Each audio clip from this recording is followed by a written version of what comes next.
Hello. So today I'm going to talk to you guys about my book, which is The Princess, the Slippers, and the Mattress Pile, which is written by me and illustrated by me. So let's begin. Okay. So I grew up reading a lot of fairy tales, so I was thinking for my story, I would try to rewrite one of the classic fairy tales with a twist, so that the princess is not using magic or any kind of like unexplainable method to solve the problem in her story, but instead she would be using science, technology, and engineering to do that. And my book is designed for children and adults both. So my intention is for the parents to be reading this to their child. And throughout the story, there are many chances for talking about the sciences and technologies that are showcased in the book. And I interviewed a lot of people when I was making this story. So that included some scientists like geologists and physicists, and then there are some material scientists. And also there were a couple of engineers as well. And this story is like a combination of all the ideas that I got from them about what STEM is like. And I hope that by reading the story, you guys will have an opportunity to think like these people and to learn about the technologies that I'm going to show you that these people use in their daily life, in their jobs. So I invite you to go on this investigative journey with the princess. So don't forget to use your observation and critical thinking when you're listening to the story. Let's start. Okay. So far, far away in the kingdom of curiosity, there lives a brilliant prince. I've always dreamed of finding a creative problem solver to join me in exploring the world, he says. The prince remembers that many years ago, his dad did an odd experiment to find his perfect queen. Only a true princess would be able to feel a tiny pea through 20 mattresses, the king had proclaimed. Eventually, a girl said she could feel the pea, so they were married. Now, the prince knows that his dad's experiment was complete nonsense, of course, but he is inspired. The prince builds a tall tower of 20 mattresses and hides a secret object underneath it all. Now, this is a challenge. Whoever comes up with a good method to identify the object underneath all this wins, he proclaims. Now, word spread quickly. Soon, princes, princesses, and commoners alike flock to the castle. Everyone wants to have a go at the prince's challenge. You see, lots of people are gathered around the mattress pile with the prince. Now, in this picture, you can see that all those visitors, they are trying to replicate what the old queen was doing, the girl that the old king married. So there's this girl in orange in the middle who's lying down in the mattress trying to pretend to be the old queen. So she might be saying something like, I can't feel the pee. How did old Queen Mary feel the pee? Is this how you're supposed to lie on the mattress? And then there's the boy in blue, sorry, green, and he is listening to something and he's saying like, oh, I think I can hear the pee. But then someone else is telling him that what he's listening to is actually the clock, because who said it's even a pee this time? The prince didn't say that it was a pee. So the prince waits many days, but no one is able to impress him. Hmm. This is Princess Amelia. She's an inventor and she is determined to beat the princess challenge. So in Amelia's mind, she's thinking, what nonsense. No human can feel through all that. I'm going to invent a device to show me what's hidden. And Amelia knows that she will need some help to create her device. And so she goes to visit her best friends, who are the seven dwarves who live in the cottage in the woods. So she's walking from the castle all the way to the woods to visit her friends for help. Hi, guys. Hey, it's Amelia. Hi, Amelia. So Amelia says, I'm going to attempt the princess challenge. You want to help me design a wearable device that can identify objects through 20 mattresses? The dwarves say, sure, that sounds fun.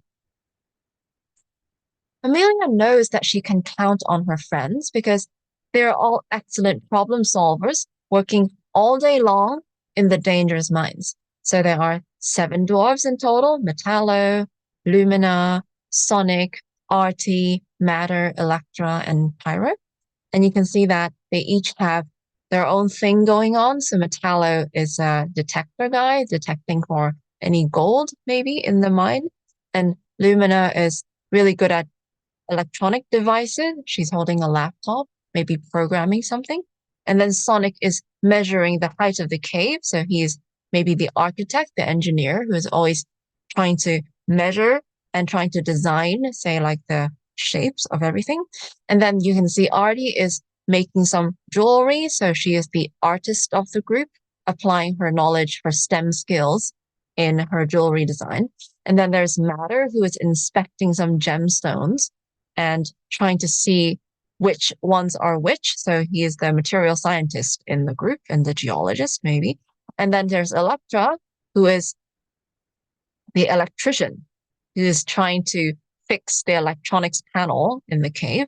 And then there is Pyro, who is the chemist, who is trying to concoct some chemical explosives to try and expand the mine, something like that. Carry on. Ooh, wearable, you say, says Matcha. Then let's make it with a flexible, lightweight, but strong material. What about this fiberglass cloth, he says. So you can see here, this is a real picture of the texture of fiberglass cloth. Ooh, I was thinking of making a pair of slippers, Amelia replies. Fiberglass slippers would be so cool. Thanks, Matter. So Amelia has to take some time to think about what kind of slipper design she wants, what kind of shoe design she wants. So she has 3 different designs in this picture. For every single design, you need to measure different dimensions of your foot to get the right sizes in the pattern plots. So you can see all these different measurements being labeled on the 3 shoe designs. And the designs are not labeled what exactly they make because the reader is invited to try and figure out what these patterns actually create. So in the book, I'm going to showcase 2 of these designs, but I don't tell you which one it belongs to. Okay, so let's carry on. So Amelia cuts the fabric from the pattern and sews it all together. Brilliant, a sleek and slim style. Now to test it. So in engineering, it's always important to test your designs, your prototypes. So that's what she is doing. She's going to put this on and see how it performs. Rip.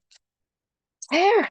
Oh no, the strap is too thin. Let me change my design. So she has realized that it seems this design is not very sturdy for her. So she has to redesign, rethink, maybe choose another pattern. Now, this is much better, nice and sturdy. So the shoe is one of the other patterns that I included, not telling you which one. Next, I must add some sensors to help me detect whatever is under the mattresses. Oh, this is the next character, Metallo. You can try something like a metal detector, says Metallo. If the prints hit something metallic, you would know. Here, take my mini one. That's a great idea, Metallo. Amelia attaches the mini metal detector to her slipper. That looks like sweet. But great engineers must test their ideas. Now let's build the princess mattress pile so we can test our design. So you can see that she has decided to attach the mini metal detector to the front of her shoe. The children can critique whether this is the best place to put the metal detector, whether she can actually walk without breaking it, say, for example. But let's carry on. So here the dwarves are helping Amelia to rebuild the mattress pile to test out the design of the shoe, because it's important for you to replicate the exact conditions of the princess palace in order for you to know whether your device actually works to detect things. So here they're trying to decide what hidden object to use to test the metal detector with. So they found this metal wrench that Amelia is suggesting to use as the hidden object at the moment. Yeah, so they have a lot of mattresses because dwarves like to have guests, right? Guests. Yeah.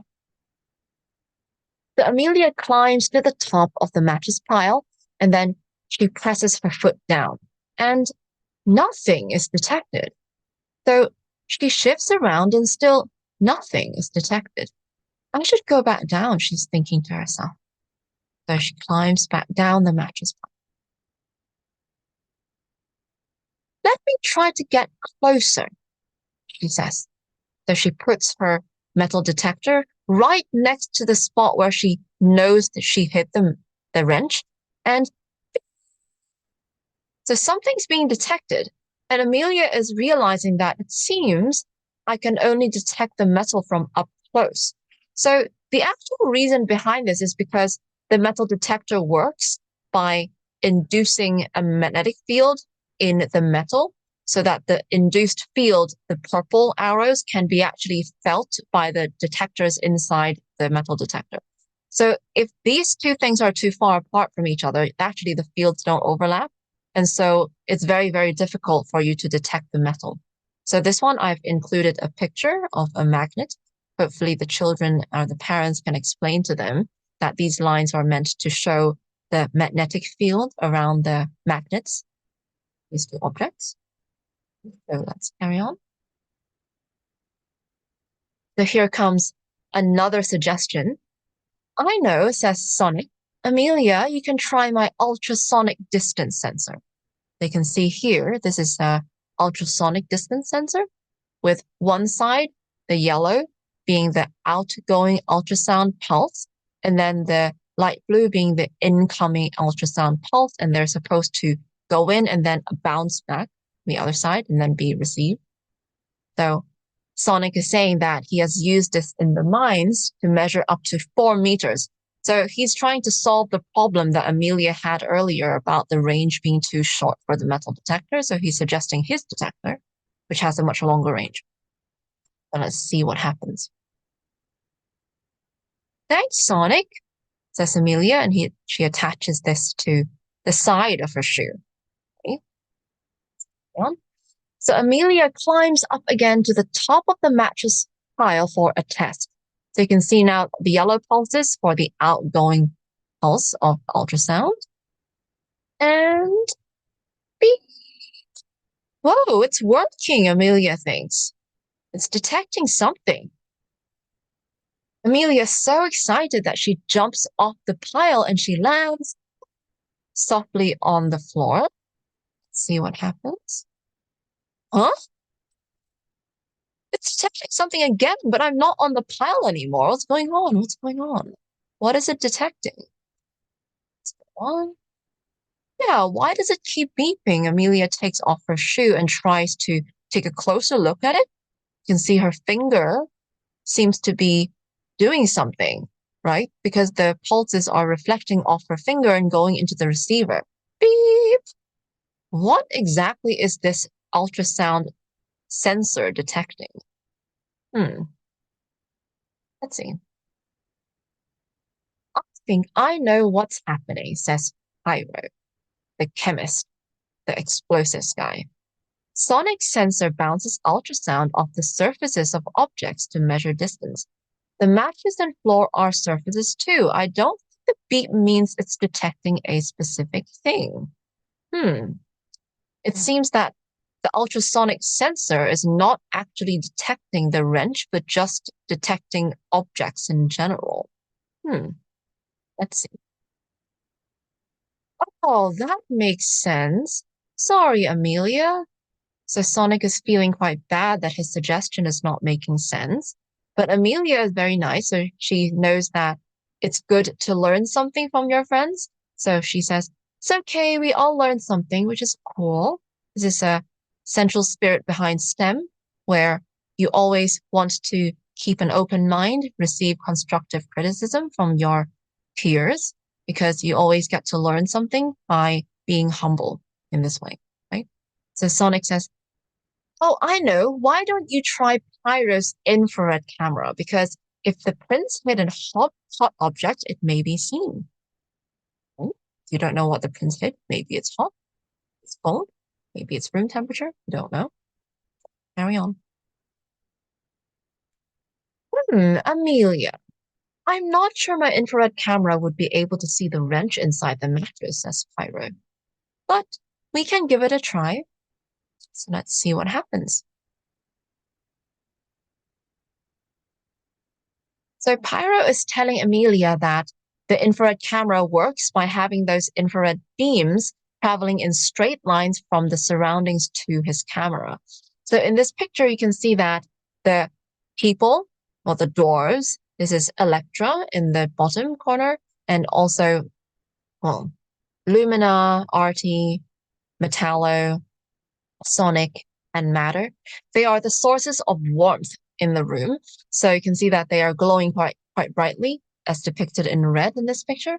And there's also the mattress pile, which is reflecting some of the rays off the surroundings. So it's emanating with a glow, which is not as bright, but it's going towards the camera, as you can see. But the two people standing behind the mattress, which is like Sonic and Metallo, their rays are being blocked by the mattress itself because the dwarfs are shorter than the mattress. So Amelia is saying that it seems the beams can't get through the mattress. So on the next spread, you can see what the IR camera's image actually looks like. So for the people, you can see that actually the heat is mostly concentrated in the face area and also around the chest area, and not so much in the limbs and also not in the hair. So the mattress pile in the middle is not really showing that much heat. So Amelia says, it seems I can't really see the hidden object unless it's hot enough to heat up the mattress itself so that it becomes itself a heat source, right? So the infrared camera is actually not seeing the wrench itself, but just the temperature of the surrounding area. So Amelia spends some time to think about what she has observed so far. So she says, so far, Metallo's detector can only identify metals. Sonic's sensor doesn't really help much because it's not specifically detecting anything, just surfaces, right? And Pyro's camera only tells me about temperatures. How can I identify the prince's object? Let's carry on. So this is Lumina, the programmer, the tech girl. I think I may have an idea, says Lumina. You can borrow my imaging radar. It can see through solid materials. So this kind of imaging radar is actually a wall penetrating radar that people use sometimes when they are trying to excavate a site, maybe like in mining. They want to see whether there's anything on the inside that area of the rock. They can use something like this kind of imaging radar or like a ground penetrating radar. So this is something like that. So let's go and see how it works. The Lumina says, fix it to your slipper and I will show you. Okay, so now you can see this is Amelia's right foot with the infrared camera and the radar attached to it. Okay. So Lumina is explaining how her sensor works. So she says, radio waves can get through the mattress. Waves that travel a longer distance takes a longer time to bounce back.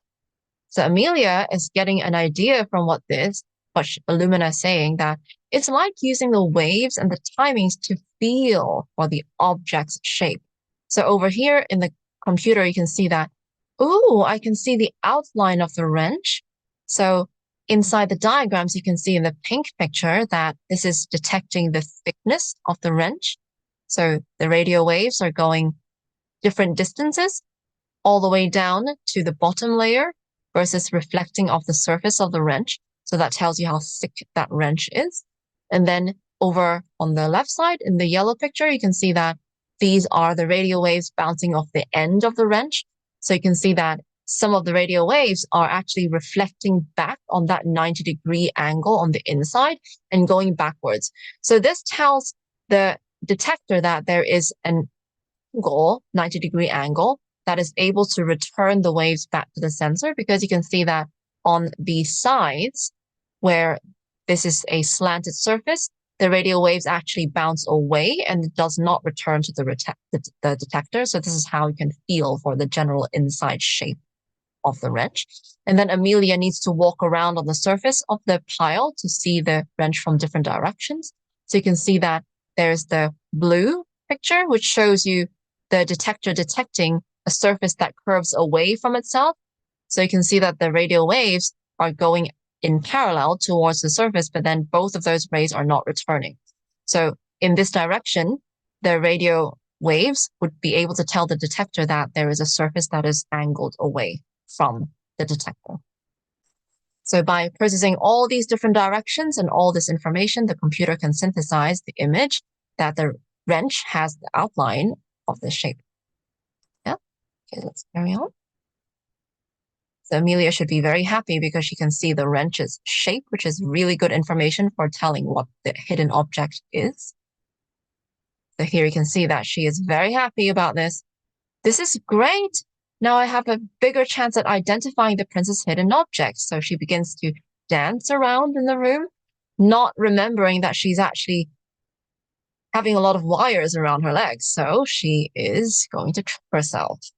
You can see here that she is tripping herself. So Electra comes and says, "Oh, careful there," says Electra. "You need to do away with all these wires." So Electra is going to make her something that can power those sensors without using all those wires. Let's take a look at this. So first of all, she gives Amelia a screen to help her read all the information.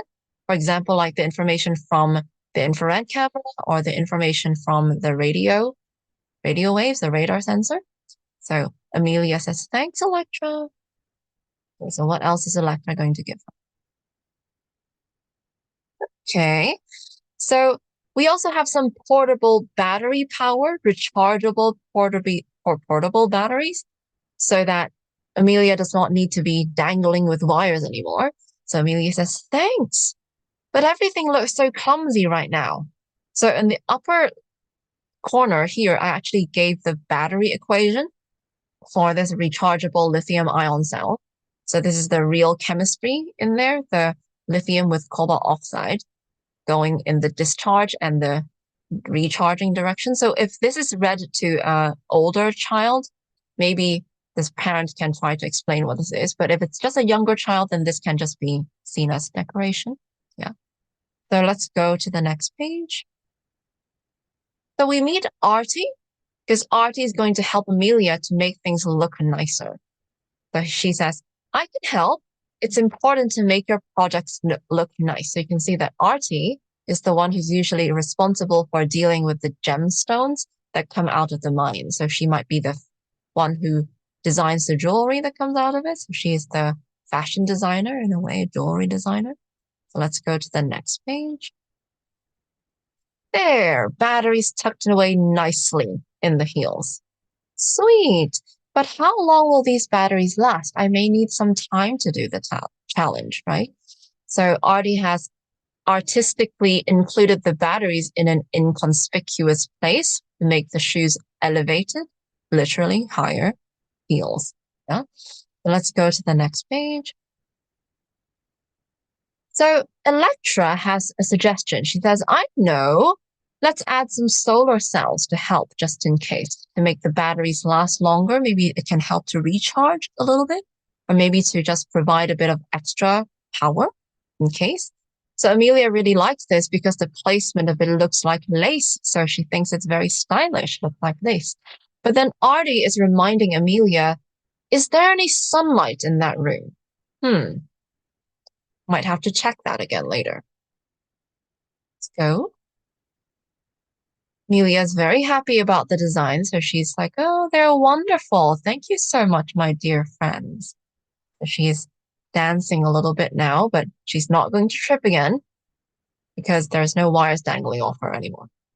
So with that, we come to the end of the story. So Amelia is off to the castle for the princess challenge. "Good luck, Amelia," says all the dwarfs together. Now, do you think Amelia will figure out what is actually under the map? Oops. So this is the end of my story. And the story is left open-ended because I want the children to be able to try and use their creativity to try and see what they would add to the shoe, say, for example, or even like to critique how feasible this design actually is. Because, for example, let's go back to the page with the room. That's the room with the font out there. Because in this room, you can actually see that I've included some specific details in the background. For example, like the infrared radiation can be interfered by the immense amount of heat coming out of the fireplace. And also there's the window, which Artie was asking whether there is a sort of sunlight. There is, but it might not be strong enough to power the solar cells, at least not very efficiently. And there's also the clock that's included for a sense of sound. And students are able to think about maybe like the sound waves coming from the clock are not in the same range as the ultrasound. So it's not going to be interfering. So of course, this kind of thinking is more for the older readers or maybe for the parents trying to explain this to the children. But still, these things are included as a possibility for delving into the scientific discussion about this. So to end my story sharing, I just want to tell you more about the things that I learned after interviewing the many STEM people that I met that were the inspiration for me to create the story. So, like I said at the beginning of this video, this sharing, that I interviewed a lot of different people, actually more than 10 people, because I was fortunate enough to have a lot of STEM people in my life. So I interviewed some hardcore STEM people like physicists, chemists, biochemists, AI, mathematicians. So there were also some other ones. For example, there was a fashion designer, and then there was a trains systems operator in the London Underground. And then there was also some other people like a hobbyist seamstress, which is actually my mom. She likes to sew. So all of these people, they tell me something that is quite insightful, I would say, because they tell me that STEM is actually not a knowledge-based thing, because a lot of people think that STEM is science, technology, engineering, mathematics. It must be very knowledge-based, very technical. If you don't know science or technology or engineering, then you're not a STEM person. But that's not the case, because from what I learned after talking to all these 10 people is that being a STEM person is actually not subject-based, it's not knowledge-based. It's more like a mindset of logical thinking, experimentation, and appreciation of objective evidence, collaboration, creativity, perseverance, learning from trial and error, and being able to see and learn from objective evidence and not to be reliant on subjectivity all the time. So what I have included in this story is the engineering cycle, mostly from what Amelia is going through, because she's always trying to tinker around with the design of her shoe, taking the advice from her friends, some of which don't really work. And her friends themselves, like Sonic, has to be corrected by someone like Pyro. And they have to be able to accept that maybe sometimes their suggestions don't work, or maybe sometimes Amelia's designs don't work, like the first slipper that she made. So these are some of the details that I wanted to convey in this story. And also to end this, I would like to conclude by saying that I chose the subject of a princess because I think in STEM education, sometimes the female gender, the girls, are underrepresented. So to have a princess as the protagonist of the story makes it more accessible to the young girls of our generation. So I'm hoping to tell them that if Princess Amelia can do this, then maybe they can also do that. And oh, one more thing is that I included an aspect of beauty and artistry in this because from all the people that I interviewed, I think it's quite important to them to find a sense of elegance in their work. So that's why I included the aspect of art at the very end with Artie adding the heels and adding the solar panels like lace to Amelia's shoe design to make it look nice.